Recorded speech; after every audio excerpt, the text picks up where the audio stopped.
Let's make mutton liver gravy, or we call it kaleji gravy. Let's get into it. Don't forget to like and subscribe our channel.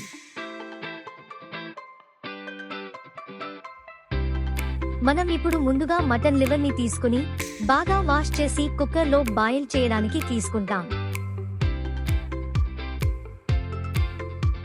అందులో కొంచెం turmeric powder and salt add చేయాలి. సరిపడా నీళ్లు పోసి మూత పెట్టి 5 whistles వచ్చే వరకు ఉంచాలి.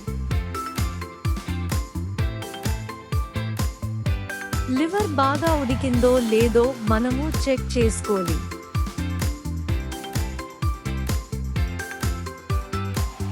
మనము గ్రేవీ కోసం మసాలా రెడీ చేసుకుందాం. ముందుగా మనము తరిగిన ఉల్లిగడ్డలు, కొన్ని మిరపకాయలు, కొన్ని వెల్లుల్లి పచ్చలు మరియు కొంత అల్లం తీసుకోవాలి. ఇవన్నీ మిక్సర్ జార్లో వేసి కొంత దాల్చిన చెక్క, లవంగాలు మరియు మిరియాలు కూడా వేసుకుని ఫైన్ పేస్ట్ గా గ్రైండ్ చేసుకోవాలి. ఇప్పుడు కుక్కర్లో కొంత నూనె వేసి వేడి చేసి గ్రైండ్ చేసిన మసాలాను వేసి ఫ్రై చేసుకోవాలి. ఒక 5 నిమిషాలు ఫ్రై చేసి అందులో 2 స్పూన్లు ధనియాల పొడి మరియు 2 నుంచి 3 స్పూన్లు మిరప పొడి వేసి బాగా కలిపి ఫ్రై చేయాలి. పచ్చి వాసన పోయేంత వరకు ఫ్రై చేయాలి.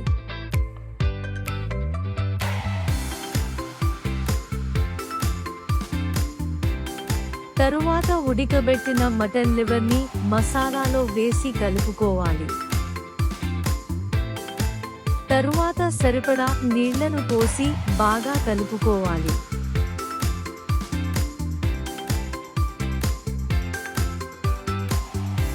జార్లో కొన్ని టమాటాలు మరియు కొత్తిమీర వేసి ఫైన్ పేస్ట్ లా గ్రైండ్ చేసుకోవాలి. చేసుకున్న పేస్ట్ ను ఉడుకుతున్న గ్రేవీలో వేసి ఇంకో 5 నిమిషాలు బాగా కలిపి ఫ్రై చేసుకోవాలి. తరువాత గ్రేవీని 5 నుంచి 10 నిమిషాలు కుక్కర్ మూత పెట్టి వండుకోవాలి. అంతే, మన ఈజీ మరియు రుచికరమైన మటన్ లివర్ గ్రేవీ రెడీ అయ్యింది. దీన్ని మనం చపాతీతో కానీ వేడి రైస్తో కానీ తింటే అబ్బా, వేరే లెవెల్ రుచి ఉంటుంది.